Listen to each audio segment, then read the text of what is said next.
Want to know who hasn't appreciated the goaltending of Casey DeSmith? How about Mike Sullivan? Good morning to you. Good Monday morning. I'm Dejan Kovacevic of DK Pittsburgh Sports, and this is Daily Shot of Penguins. It comes your way bright and early every weekday if you're into football and or baseball. I also offer up daily shots of Steelers and Pirates right where you found this. The Penguins are on one heck of a roll, except for games in which their backup starts. It's unmistakable, even if it's unfair, to underscore that DeSmith is now 0-3-1 with a 4.32 goals against and an .867 save percentage. That's just a fact of life. It's also a fact of life that the Penguins' 5-game winning streak ended Saturday night against the Canadiens in a 6-3 loss in the first game that Tristan Jarry didn't start.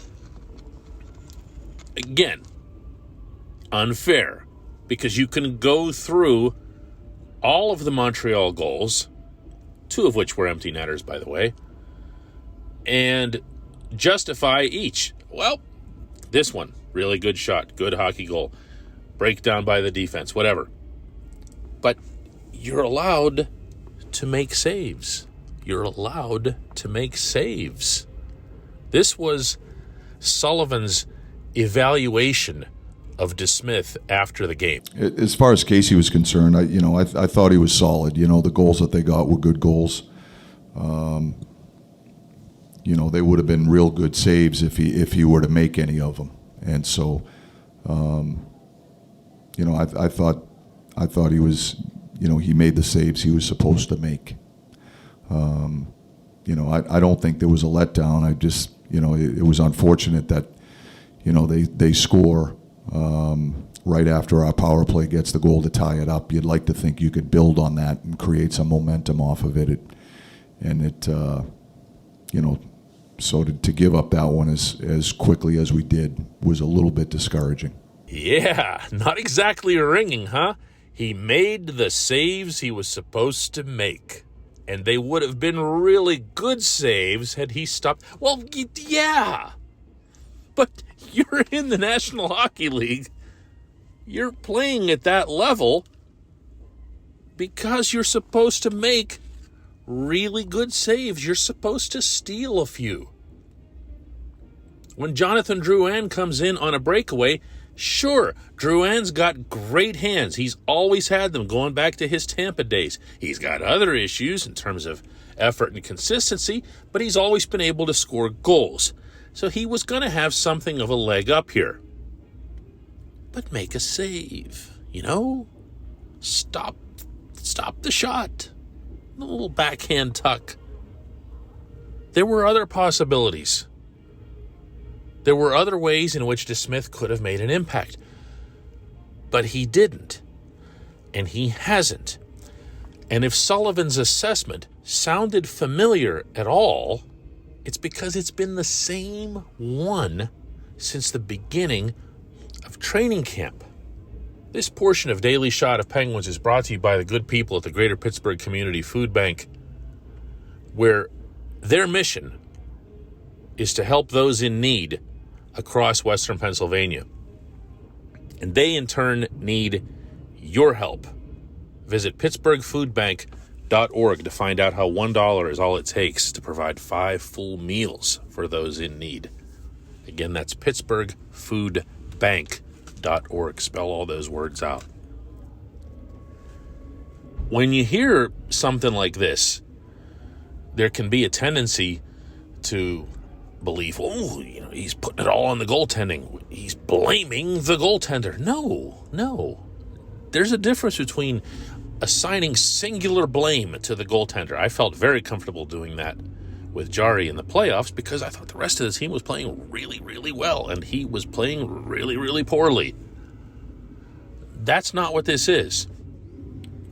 It is saying that there's a big nosedive between the performance of your starter and your backup. And that's a very difficult place for a hockey team and a hockey coaching staff to be. And it's not something that's sustainable.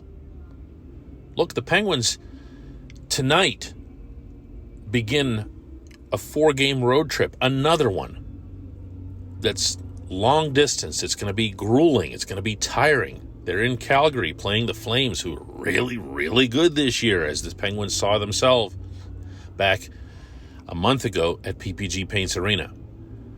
Then they go face Connor McDavid and Leon Draisaitl and the Oilers.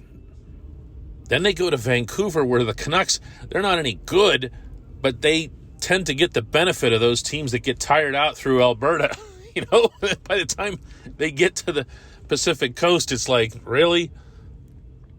And then after that, they'll play their first game in Seattle. Long trip.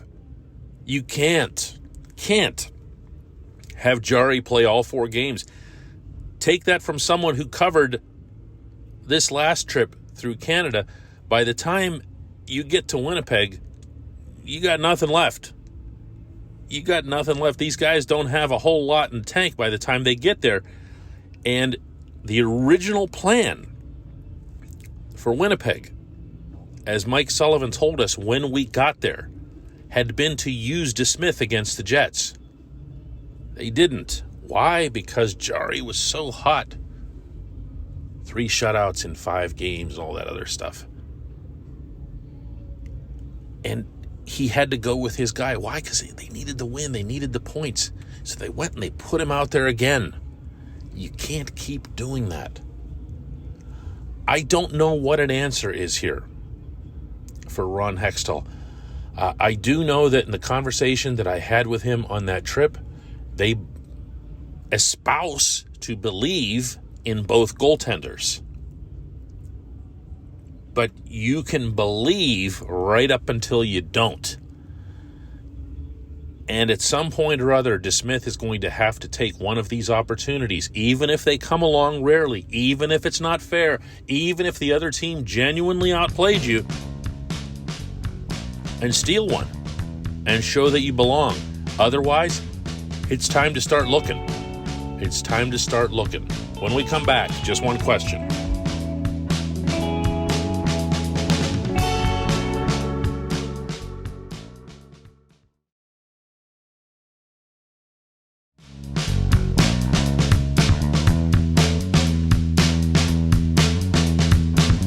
Welcome back. It's time for Just One Question. That's brought to you always on this program by Fubo TV. The monthly cost of cable is over $200.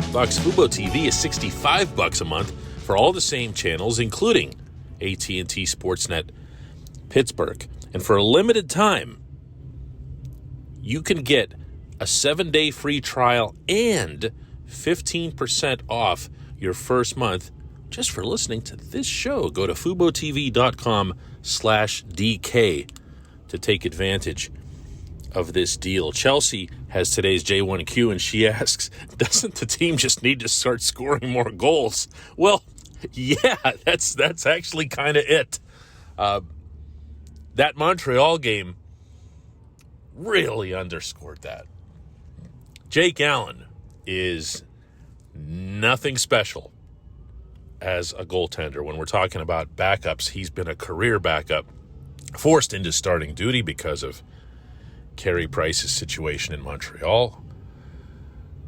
And yet he made 47 saves on 50 shots. That is a matter of, stop me if you've heard this before, not bearing down. I could cobble together a highlight/lowlight collection of grade A scoring chances from that game in which the Penguins just kind of flip the puck toward the net or try to place it softly instead of just gripping and ripping. Not every shot needs to be a work of art. Sure, it's nice when it happens. It's nice that it happened for Evan Rodriguez with the really neat little toe drag to create his own shooting lane and then picking the left corner. Wonderful. Those are rare. Way more common is just letting it go with authority and not missing the net. And way more common is what you want to happen for your goals. You want them to be more common, so do the more common thing to create them. This is a strange thing because you can't look at this roster realistically and say, this is a group that should have a zillion shots a game and not score. This is a group that absolutely should have a higher shooting percentage than it does, but it doesn't. They're among the NHL leaders in shots taken, shots attempted, because of the hard work that they do, and they aren't finishing. And that is a strange, strange thing. First and foremost, out of this group, not to pick on one guy, but, it's always helpful to give an example, is Kasperi Kapanen. Doing everything right, all over the rink. He's defending, he's pursuing the puck, he's retrieving, he's beating people to 50-50s, and he's not doing the one thing for which he's been most known through his entire life, and that's completing scoring chances. He has an elite release, elite velocity, and when he's on his game, elite placement, as we saw from the goal that he scored Friday night.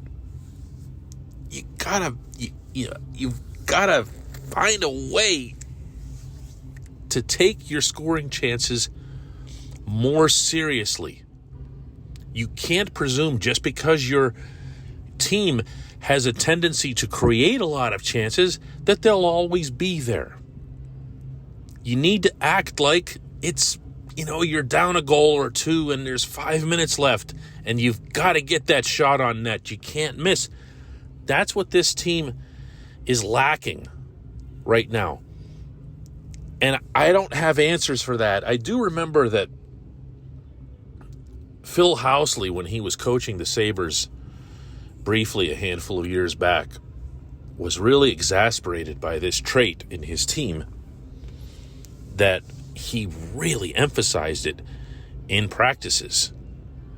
And if players had a scoring chance, even in a practice drill, even on a line rush, routine stuff, and they didn't take it seriously, and they just kind of flicked it toward the net or whatever, he'd have them, I'm not making this up, drop and give him push-ups. Now, it was mostly for, humor purposes or to lighten the mood, but every single time it caught the entire team's attention. Oh, yeah, gotta drop push-ups. Damn it, I should have taken that one seriously. You see what I'm saying?